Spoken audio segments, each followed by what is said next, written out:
Bonjour,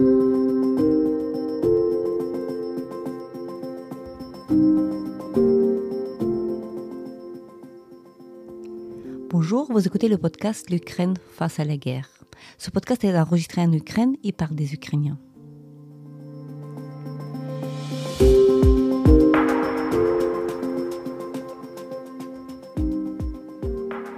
Dans ce podcast, nous allons vous raconter comment l'Ukraine continue à vivre et à résister face à l'agression russe. Nous allons vous donner des analyses, mais aussi des témoignages. Nous allons essayer de vous faire comprendre l'Ukraine, son histoire, sa société et sa culture.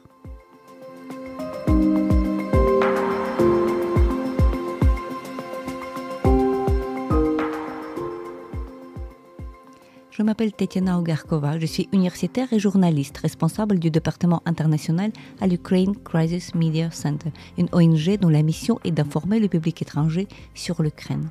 Avec moi, Volodymyr Yermolenko, philosophe, écrivain, rédacteur en chef de Ukraine World, un site d'information sur l'Ukraine en anglais.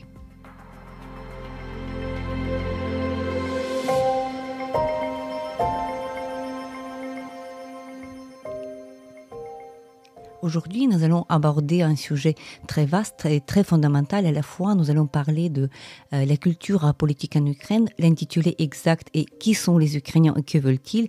Nous allons essayer de saisir les différences qui existent entre la culture politique ukrainienne et la culture politique russe et analyser les conséquences de cette expérience tragique de la guerre que nous traversons.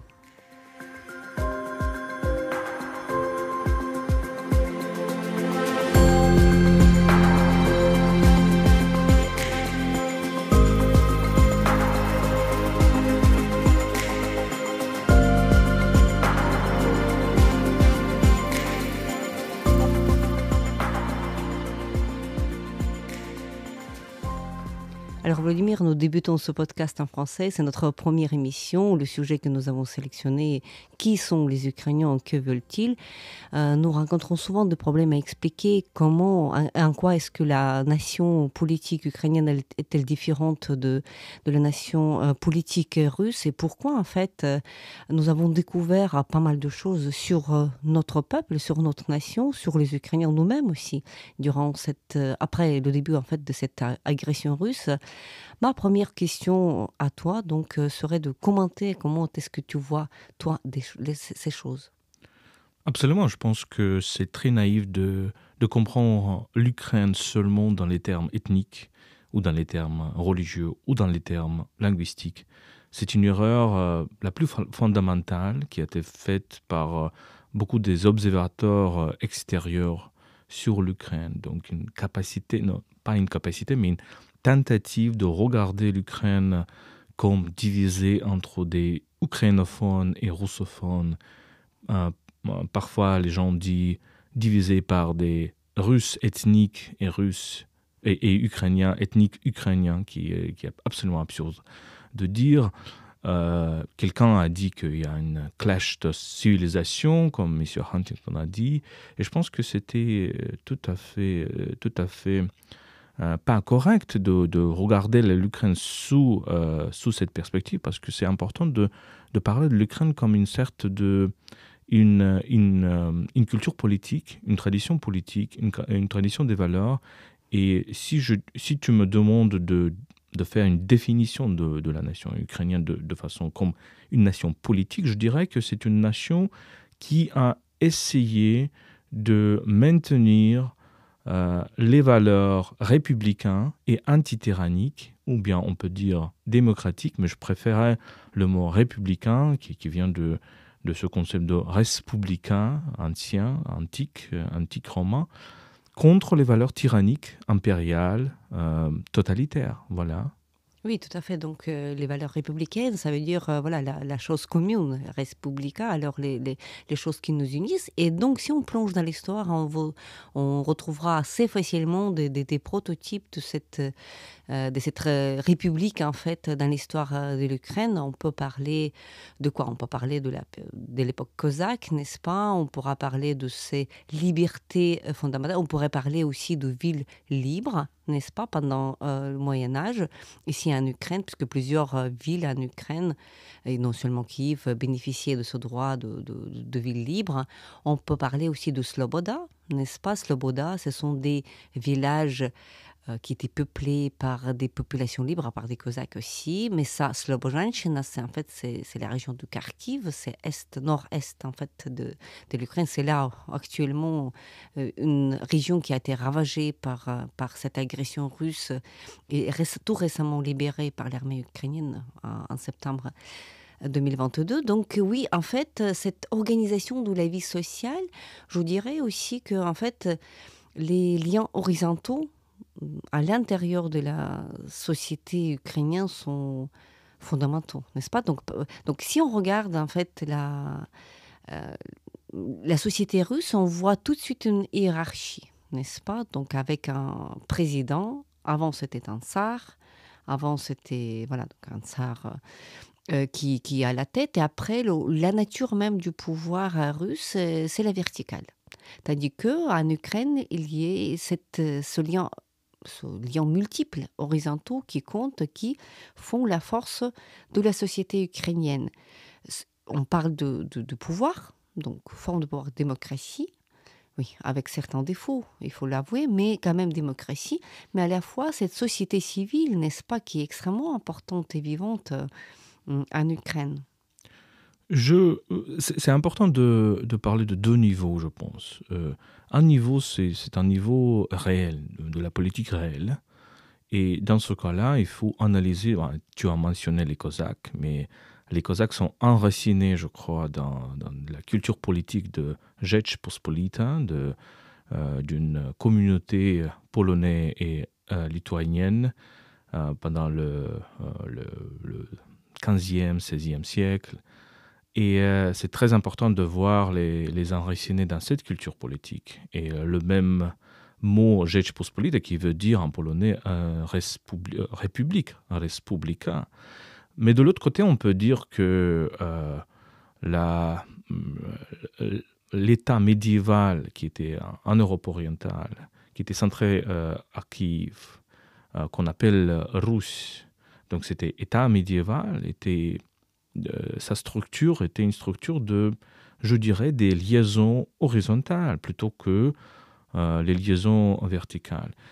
Un historien ukrainien, Mykola Kostomarov, du 19e siècle, il a un texte qui s'appelle, je pense que sur la structure fédérale de la Russe, c'est-à-dire de cet État médiéval qui était construit par des Scandinaves et par des Slaves en même temps, avec des influences byzantines. Donc, un État très, très intéressant, une culture très intéressante. Et quand l'histoire ou l'historiographie russe a essayé de réapproprier cet État médiéval russe par l'histoire de l'État russe, quand il l'appelle, bien sûr, ils ont fait une erreur fondamentale, bien une manipulation fondamentale, parce que l'idée de l'État russe, c'était l'idée de l'Empire. Dès le début de l'idée du XVe siècle, de l'idée de Troisième Rome, etc. C'est une idée de l'héritage impérial. Tandis que Russe, c'était plutôt une forme étatique féodale, on peut dire, très horizontale, très plurielle. Donc, c'est une tradition c'est une tradition républicaine, je dirais, en Ukraine, en Europe orientale, cette partie de l'Europe orientale, qui vient de Moyen-Âge, qui traverse toute les débuts de la modernité et qui était détruite par l'impérialisme russe, surtout à partir du XVIIIe siècle. XVIIIe siècle, XIXe siècle, XXe siècle, c'est la perspective sur laquelle on regarde l'Europe orientale. Et on oublie cette histoire très très profonde qui est une histoire non impériale, qui est une histoire anti-tyrannique ou non tyrannique, qui existait dans cette région-là pendant des siècles, je dirais 8 siècles, 7 siècles. Et je pense que maintenant, les Ukrainiens réinventent cette histoire. Alors, c'est ce côté politique. Et l'autre côté, c'est le côté intellectuel. Si on regarde des intellectuels ukrainiens, j'ai mentionné Kostomarov, on peut mentionner un autre historien du 19e siècle, Mikhail Drahomanov, on peut mentionner beaucoup de personnages, beaucoup des écrivains, des philosophes, et je pense qu'on va en parler dans plusieurs épisodes de ce podcast qu'on veut enregistrer. Ils ont effectivement parlé d'une certaine admiration pour cet esprit antityrannique et républicain. Oui, tout à fait.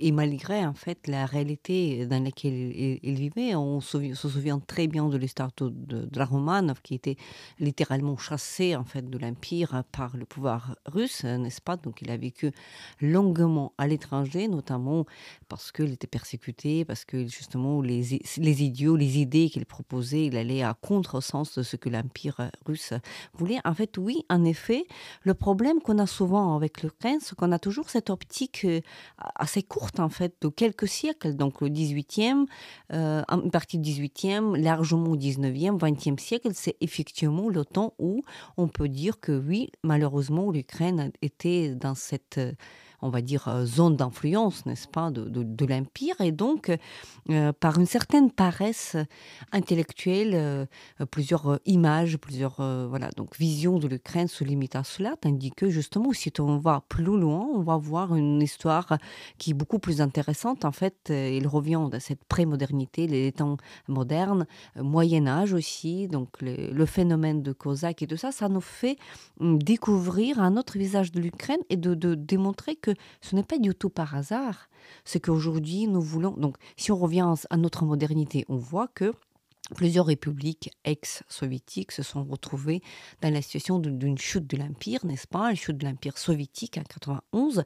L'Ukraine a regagné son indépendance avec d'autres, avec Biélorussie, avec Arménie, avec Géorgie, avec plusieurs autres.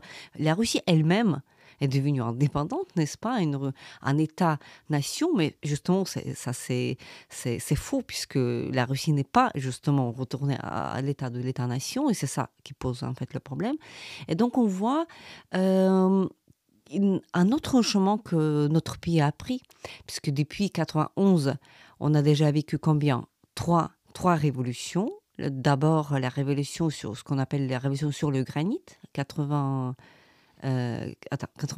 n'est-ce pas? 90. 90, 90, avant l'indépendance. Oui, avant l'indépendance.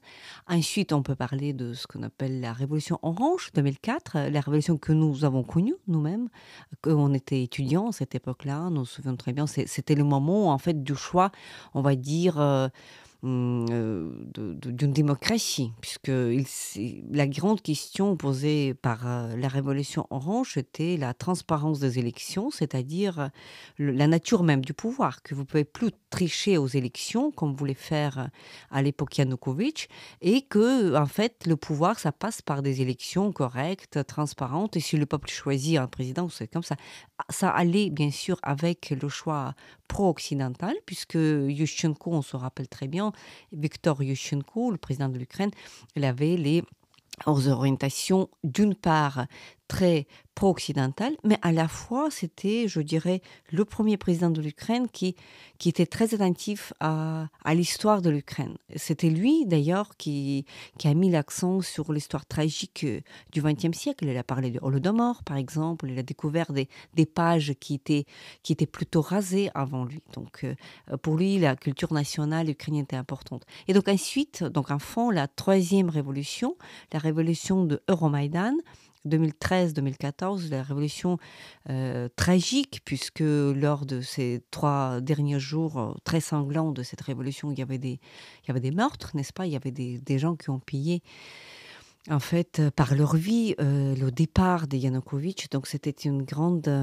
protestation populaire qui a décidé, en fait, le sort de l'histoire moderne de l'Ukraine, parce que la Russie avait commencé à annexer la Crimée le 20 février 2014, c'est-à-dire au moment où nous étions encore sur Maïdan à pleurer des victimes, des civils, donc tout ça. Le 20 février, c'était encore le jour de meurtre.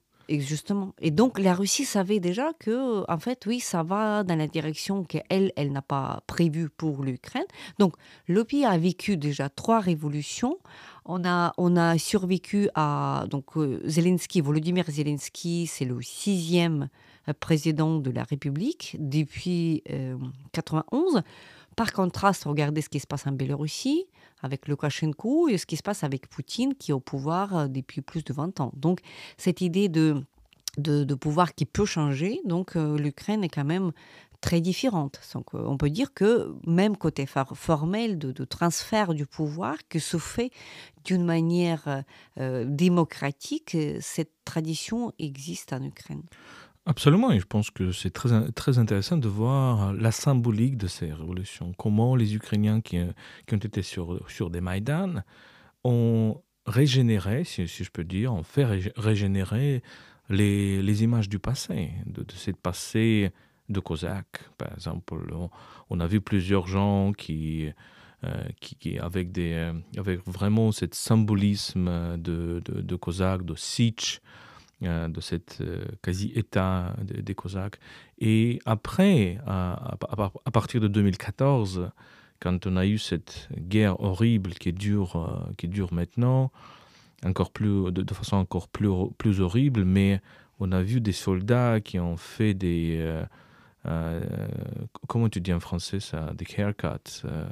Ils coupent les cheveux d'une manière. Coupe les cheveux, voilà, comme des Cosaques, donc en imitant les Cosaques du XVIIe siècle. Et quand on regarde les photos de nos défenseurs maintenant, de nos soldats sur le front, très souvent je vois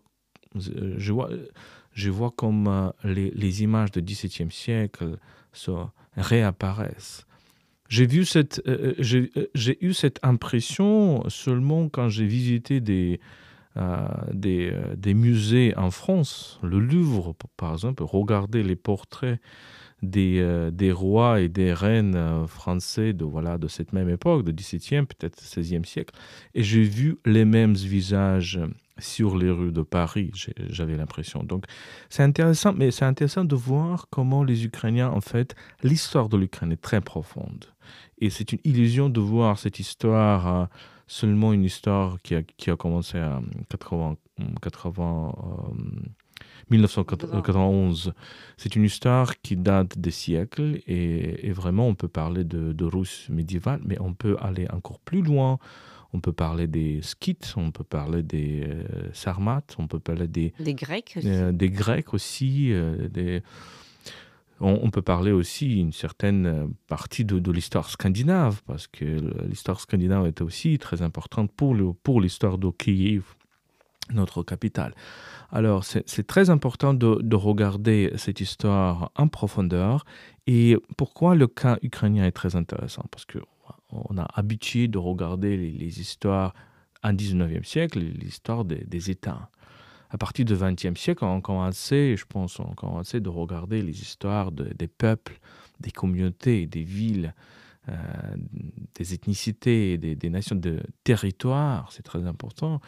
Et avec le cas ukrainien, c'est très naïf de dire, comme M. Poutine a dit, que les Ukrainiens ont été inventés, etc. Bien sûr, l'histoire se réinvente tout le temps et les Cosaques du XVIIe siècle ne peuvent pas être absolument identifiés avec des Ukrainiens actuels, comme les Français du XIXe siècle ne peuvent pas être absolument identifiés, parce que avec des Français actuels ou des Canadiens actuels, je ne sais pas, parce que l'histoire change et les sociétés changent.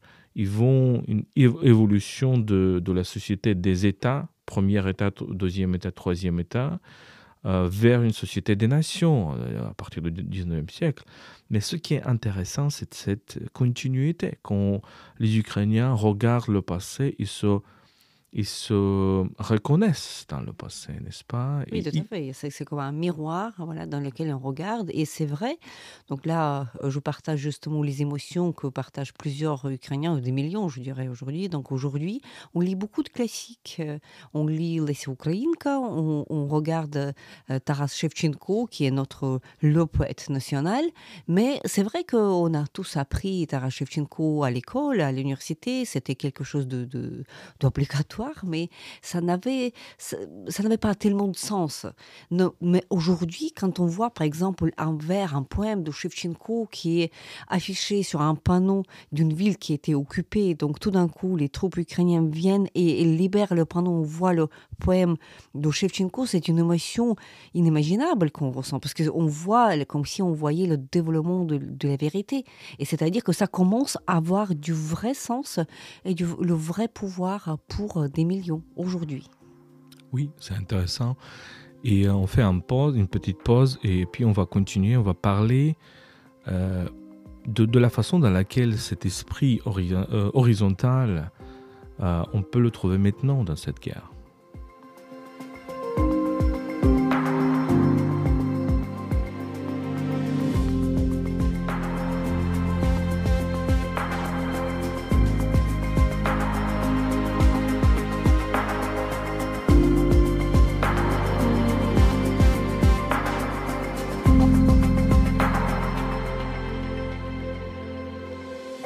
Vous écoutez le podcast Ukraine face à la guerre. Alors, nous parlons aujourd'hui de qui sont les Ukrainiens et que veulent-ils. Alors, le sujet que nous avons déjà commencé, c'est cette idée de horizontalité dans la société ukrainienne. Et donc, aujourd'hui, dans ces épreuves que nous traversons, regardons par exemple ce que se passait au début de cette guerre. Donc, le 24 février 22, l'Ukraine a été attaquée par la Russie de plusieurs directions, de Kiev, de l'Est, de Sud, en même temps. Et donc, on sait très bien qu'il y avait très peu de pays dans le monde entier qui croyaient que l'Ukraine pouvait tenir. Donc, il y avait presque tous les renseignements de tout le pays, notamment membres de l'OTAN, étaient convaincus qu'il nous restait 48 heures, peut-être 72 heures, peut-être un peu plus, mais en tout cas, il y avait très peu de gens qui pensaient réellement que l'Ukraine peut tenir. Or, nous connaissons tous l'histoire que l'Ukraine a bien tenu le coup, l'armée ukrainienne a bien tenu le coup, et donc on se pose la question, mais comment est-ce que c'était possible? Comment est-ce que cette deuxième armée du monde, c'est comme ça que les Russes présentent souvent leur armée, a pu connaître de tels échecs? Et donc, un élément de réponse qui est là, ce qui est largement discuté ici en Ukraine, et on se pose des questions peut-être aussi ailleurs, à l'étranger, c'est que, oui, en effet, on ne peut pas dire que l'Ukraine se préparait vraiment à une telle guerre. Et c'est-à-dire que les forces armées n'étaient pas en état de faire face à une armée qui, en termes de nombre de soldats, en termes de nombre de chars, systèmes d'artillerie et autres machines à tuer, comme on dit, étaient largement supérieurs. Comment c'était possible qu'ils ont échoué? Et donc, une explication est telle que, en fait, si on observe comment la défense de Kiev, de Tchernigiv a été organisée, on prend l'exemple de la capitale parce que c'est important. Si la capitale tombe, le pays tombe.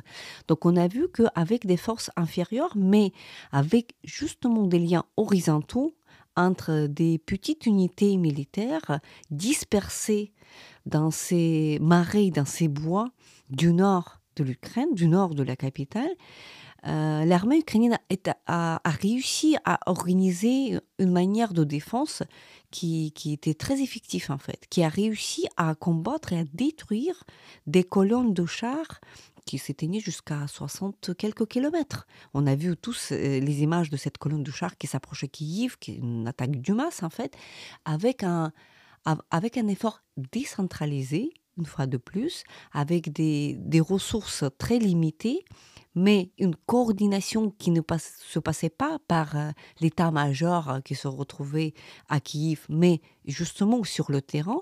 Ils ont pu faire face à une armée très centralisée, avec les ordres donnés, on le sait très bien, au Kremlin, et donc Ça explique en même temps la faiblesse de l'armée russe, parce que leur faiblesse consistait à avoir ce système très hiérarchisé, très vertical, avec les ordres qui vont d'en haut vers le bas, et d'où l'absence de l'initiative sur le terrain. C'est-à-dire qu'en fait, il y a toujours cette horizontale qui agit, et après, s'il n'y a pas d'ordre, ils ne savent pas quoi faire. Donc, ce qu'on ne peut pas dire sur les Ukrainiens. Les Ukrainiens, quand il n'y a pas d'ordre, ils s'organisent justement, ils voient comment on peut s'organiser de la sorte. Nous, on n'est pas militaires, on est des civils, mais on a très vite vu comment tout s'était organisé. Il y avait des checkpoints autour de chaque village, chaque petite ville, mais aussi entre les quartiers, si on parle de Kiev, avec de cette défense territoriale, une armée de civils, en fait, composée dans plusieurs cas en fait par des véritables civils qui n'avaient pas d'expérience militaire, mais qui écoutaient les uns les autres, c'est-à-dire qui se coordonnaient les uns les autres. Et au final, on a eu, donc c'est prouvé déjà, donc les Russes sont finalement, donc ça a donné justement cette coordination tout à fait horizontale, a donné un laps de temps nécessaire pour l'armée ukrainienne pour organiser des manœuvres plus importantes déjà, avec des systèmes, avec des grades, avec des chars, pour justement repousser à la fin l'armée russe de la région de Kiev, Tchernigiv et Soumy. Et ça, c'était la défaite stratégique de l'armée russe, parce qu'ils ont perdu leur plan stratégique, en fait, leur plan qui consistait à décapiter le pays. Ensuite, tout pouvait aller très doucement, mais finalement, ça n'a pas allé comme ça. Oui, ça pose la question très importante, je dirais la question politique. Qu'est-ce qui est plus efficace? Qu'est-ce qui est le système qui est plus efficace? Le système centralisé ou le système décentralisé? On peut aussi lire l'histoire du XVIIIe siècle, quand pas seulement l'Ukraine a perdu les restes de son État dans l'Empire russe, les restes de son autonomie, mais aussi la Pologne, la Rzeczpospolita, a été divisée par des empires, par l'Empire russe, par l'Empire des Habsbourg autrichienne, et par la Prussie aussi, mais aussi le Khanat des Tatars de Crimée était aussi occupé par des Russes, annexé pour la première fois à la fin du XVIIIe siècle. Et on peut dire que, regardez, le système centralisé au XVIIIe siècle, le système de l'État moderne, centralisé, bureaucratisé, était plus efficace à l'époque que le système, disons, de l'État plutôt féodal qui était Rzeczpospolita. Alors, on peut poser la question aussi pour 21e siècle. Qui est plus efficace? 21e siècle, le siècle technologique, le siècle de grande distance, le siècle de grand financement. Et je pense que ce modèle, je dirais que c'est un modèle européen, le modèle décentralisé, le modèle dans lequel tu as l'autonomie du gouvernement dans chaque village, dans chaque ville, et plutôt un bilan ou un balance, un équilibre entre la centralisation et la décentralisation. C'est un modèle qui, avec le cas ukrainien, qui est toujours efficace. Et quand on est en France, par exemple, on était aussi, les Français, je pense qu'ils considèrent la France comme un pays très centralisé, mais de notre expérience post-soviétique, je dirais que c'était un équilibre assez intéressant, peut-être pas un équilibre comme en Allemagne, mais un équilibre assez intéressant de ce niveau centralisé, ce niveau décentralisé. Et je pense que l'Ukraine essaye aussi de réinventer aussi cette forme. Et tu as absolument raison que ce système décentralisé, avec quand même un pouvoir centralisé de l'armée, du président assez fort, qui nous donne un leçon intéressant. Oui, et si on regarde dans l'histoire, on voit une nuance, une perspective encore plus intéressante. Si on regarde l'attitude des Ukrainiens envers l'État, C'est un cas à part, en fait. C'est un cas qui est difficile de comparer avec l'expérience d'autres États. Puisque pendant des siècles, notamment les 3 ou 4 derniers siècles, l'État, pour les Ukrainiens, c'était des ennemis. Parce que, comme les Ukrainiens n'avaient pas leur propre État, tout justement, parce qu'il y avait la Russie, parce qu'il y avait l'Empire, sous plusieurs formes, que ce soit Russie tsariste ou que ce soit Russie communiste, bon, l'Empire soviétique, en fait. Donc ça voulait dire que l'État, ce sont eux en fait, ce sont eux les ennemis c'est l'État, son rôle est d'oppresser en fait les libertés et malheureusement ce n'est pas du tout une métaphore puisqu'il s'agit et pour les Ukrainiens, il s'agissait de quoi? Il s'agissait au 19e siècle de plusieurs tentatives d'éraser ou comment dire, de bannir la langue ukrainienne, n'est-ce pas? Donc, tous les décrets qui revenaient, gouvernementaux qui interdisaient l'usage de la langue ukrainienne dans l'espace public. Donc, c'était à plusieurs reprises.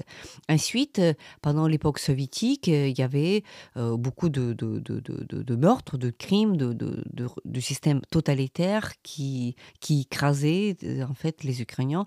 Holodomor, une grande tragédie de 32, 33, avec des millions de gens qui sont morts de la famine. Donc, c'est un crime du pouvoir, de l'État, en fait. C'est un crime de l'État contre les Ukrainiens.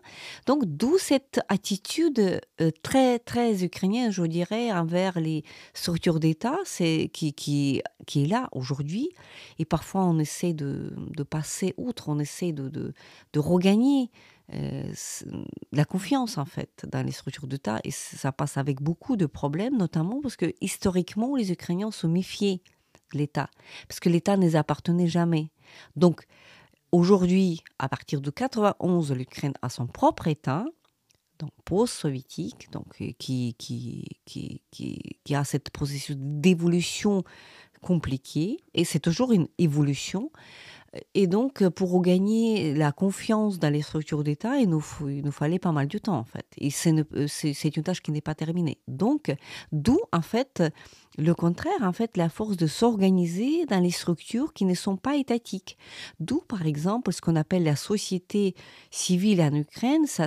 Si vous comparez avec ce que dans la moyenne de sociétés européennes, vous allez voir qu'en Ukraine, c'est beaucoup plus énergique, en fait, puisqu'il y a des associations, il y a des ONG, il y a des volontaires, il y a bénévoles, il y a toute espèce d'organisation qui est utile pendant le coronavirus, pendant la crise du coronavirus qui était une crise globale. Tout le pays ont souffert de cela. On se rappelle, il y avait plusieurs organisations non gouvernementales en Ukraine qui étaient très actives, qui aidaient les gens avec comment ça s'appelle, les appareils à respirer et tout cela.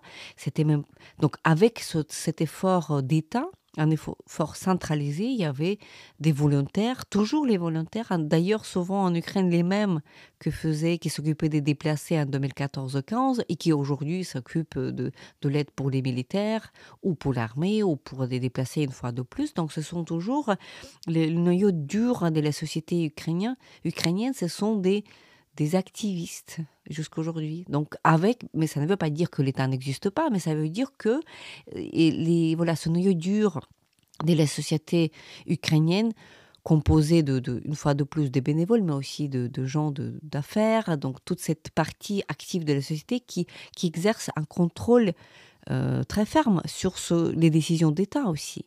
Et donc, on voit toujours cette concurrence, en fait, entre l'État et la société, qui contribue mieux et qui est plus efficace pour des choses communes. Comme aujourd'hui, le problème majeur, bien sûr, c'est la guerre totale de la Russie contre l'Ukraine. Oui, absolument. Et c'est pour ça quand on pose la question « Que veulent les Ukrainiens ?», c'est toujours, ce ne sont pas des choses que nous propose la propagande russe. Parce que la propagande russe nous dit, ben voilà, vous avez une moitié de la population qui parle russe. Alors on va occuper cette moitié de votre pays et les intégrer dans la Russie. Et maintenant, ils ont commencé par bombarder des villes russophones. Et les villes russophones, dans lesquelles Les gens plutôt parlent russe comme Kharkiv, comme Mykolaiv, comme Dnipro, comme Odessa.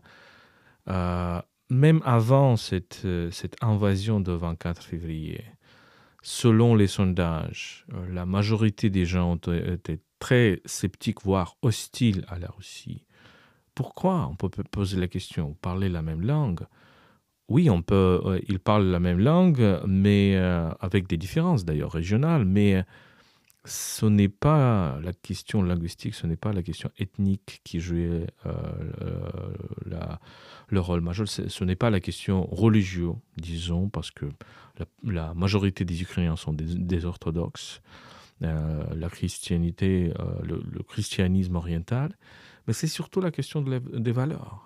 Et quand on parle des valeurs, on parle de la société dans laquelle l'État joue un certain rôle, mais la société civile joue aussi un très grand rôle, dans laquelle le mot le plus important, c'est le mot liberté. Selon tous les sondages sur les valeurs qu'on a en Ukraine, maintenant ou avant cette invasion, la liberté vient toujours le premier. Bien sûr, il y a d'autres valeurs aussi importantes, comme les valeurs de la fraternité, disons, la valeur de la communauté, la valeur de la solidarité. Mais je pense aussi que graduellement, progressivement, la société ukrainienne essaye de se distinguer de la société russe par l'attitude à la violence. Et ça, je pense que c'est le plus important. Et bien sûr, c'est très tragique que les Ukrainiens doivent prendre les armes et se défendre, parce qu'en fait, cette intolérance par rapport à la violence domestique, la violence de la police contre les citoyens, la violence de l'armée, etc. Donc cette intolérance, cette lutte contre la violence, je pense que c'est aussi un symptôme très important dans la société ukrainienne récente. Oui, tout à fait. Je serais absolument d'accord de dire ça, de te faire dire ça, en fait. Et ce qu'on regarde avec la guerre, ça aggrave encore la violence qu'on observe en Russie depuis longtemps, surtout, en fait. Donc, ça commence par la violence conjugale. Ça ne veut pas dire qu'en Ukraine, ça n'existe pas comme phénomène. Bien sûr, comme dans tous les pays européens, malheureusement, ce phénomène existe, mais on parle plutôt de l'attitude de la société, de la tolérance, en fait, de cette violence. Quand on regarde aujourd'hui, par exemple, les territoires occupés, nous avons visité avec toi des territoires libérés, occupés après libérés, dans la région de Kharkiv, par exemple, récemment. Avant, nous avons visité Boucha, Irpin, Gostomel, Borodianka, donc tout le nord, en fait, de la capitale. Nous avons déjà été là-bas. Et donc, nous voyons toujours les comportements, les attitudes, comment les Ukrainiens, en se sauvant la vie, comment ils essayaient de protéger les plus faibles, même les animaux. Donc, un gros problème pour les Ukrainiens, comment s'évacuer si tu as des chats, des chiens, etc. Même l'attitude envers les animaux était telle qu'il fallait les protéger. Les Ukrainiens, les troupes ukrainiennes, quand ils arrivent, nous voyons beaucoup de vidéos dans les réseaux sociaux, bien sûr, ça passe dans les réseaux sociaux, comment les soldats arrivent et comment ils commencent la libération avec la nécessité de nourrir les chiens qui sont là, qui sont très maigres, qui mangent, malheureusement, on a horreur de le dire, mais qui sont souvent avec les os humains dans les bouches. C'est-à-dire que c'est vraiment créé. On voit comment ils essaient de protéger des civils. Et par contraste, on parlera beaucoup de la cruauté russe dans d'autres émissions, mais c'est vrai qu'on est toujours frappé par cette cruauté presque animale de l'armée russe. Ce n'est pas de l'invention, ce n'est pas une image grossière qui nous revient du passé. Ce qu'on voit sur le terrain avec des gens torturés, on vient de visiter Izium, une ville connue malheureusement partout dans le monde aujourd'hui, parce qu'il y avait des tombes avec des civils qui ont été découvertes et plusieurs corps portaient des traces de torture, et avec les parties de corps coupées, avec les organes génitaux coupés. Tout cela, ça c'est inimaginable, en fait. Et donc cette cruauté qui est là, cette agression, en fait, ce n'est pas un hasard, puisque là, dans la culture russe, malheureusement, la violence est un signe de la dominance. Dominance, ça veut dire pouvoir. Ça veut dire que leur idée sur le pouvoir est celui qui est fort, c'est lui qui peut contrôler, qui domine, alors ce qui permet d'être cruel. Et donc l'idée de la guerre russe repose sur l'idée de l'impunité. C'est-à-dire que le pouvoir est là tant qu'il n'est pas puni. Tandis qu'en Ukraine, on rejette tellement ça, en fait, cette idée de la dominance. Et donc, le système même, la structure, la matière même de la société est faite de la sorte qu'il y a toujours une multitude de pouvoirs, une multitude des gens et qui se coordonnent, qui peuvent ne pas être d'accord, bien sûr, qui peuvent se quereller. On est très connus à l'intérieur, ici en Ukraine, on se connaît pour notre capacité de faire des débats sur tout et sur rien. Il y a plein de sujets de société qui animent les Ukrainiens. On n'est jamais d'accord les uns avec les autres. Mais ça veut dire qu'il n'y a pas un qui domine sur les autres. C'est-à-dire qu'il y a toujours cette multitude des points de vue possibles. Donc c'est, une fois de plus, un point qui distingue les Russes et les Ukrainiens. Oui, mais bien sûr, on doit parler de cette distinction, mais il faut aussi les simplifier, parce qu'on comprend qu'il y a beaucoup de traces de cette société violente qui est toujours en Ukraine. Et c'est pour ça que c'est très intéressant comment la société ukrainienne elle-même se combat, pas seulement contre l'ennemi extérieur, mais aussi contre les traces de cette société, disons, tyrannique, qui est toujours là, mais je pense que ces traces de cette société tyrannique diminuent. Alors, et sans doute, la dernière chose que nous allons aborder, donc avec cette émission, dans notre première émission, serait, j'aimerais qu'on parle de ce qu'on appelle la plasticité de la société ukrainienne, c'est-à-dire du fait que comment est-ce que les Ukrainiens sont capables de devenir autres lors de l'épreuve telle la guerre. Par exemple, nous avons constaté que plusieurs civils qui n'ont jamais eu cette expérience militaire ont pu devenir des soldats. Notamment, on connaît plusieurs écrivains, nous sommes dans ce secteur, nous connaissons beaucoup de journalistes, beaucoup d'écrivains, nous voyons que les gens sont capables de faire leur, en fait, l'expérience qui n'était pas propre. On a aussi beaucoup parlé des ingénieurs ukrainiens qui sont très utiles au front, qui ont pu, en fait, traverser cette expérience militaire, donc réunir, donc c'est-à-dire rejoindre l'armée et être efficace. Donc cette capacité de la société ukrainienne de ne pas rester chacun dans son coin, dans sa profession, dans son métier, mais de se transformer, de prendre d'autres voies pour devenir autre. Et en fait, ça aide beaucoup aujourd'hui. Donc ici, la comparaison et le contraste ne va pas avec la Russie, mais avec plutôt les sociétés européennes où chacun connaît un peu sa place dans le marché. Et donc, on dirait que cette plasticité est sans doute pas aussi évidente. Oui, la société est beaucoup plus liquide, si on peut dire. Et je pense que aussi, j'ai une métaphore que pour les Ukrainiens actuellement, l'État, c'est comme un bébé. Et la société, c'est comme un bébé que tu dois protéger. Et il y a vraiment cet esprit de responsabilité, que beaucoup de choses dépendent de toi-même, de ton effort, de ce que tu fais. Et je pense que c'est aussi très intéressant. C'était le podcast L'Ukraine face à la guerre, notre première émission. Partagez-la. Nous n'allons pas tarder à enregistrer d'autres épisodes. Je m'appelle Tetiana Ogarkova. Je suis journaliste responsable du département international à l'Ukraine Crisis Media Center. J'étais accompagnée par Volodymyr Yermolenko, philosophe, écrivain, rédacteur en chef de l'Ukraine World. Restez avec nous et soutenez l'Ukraine.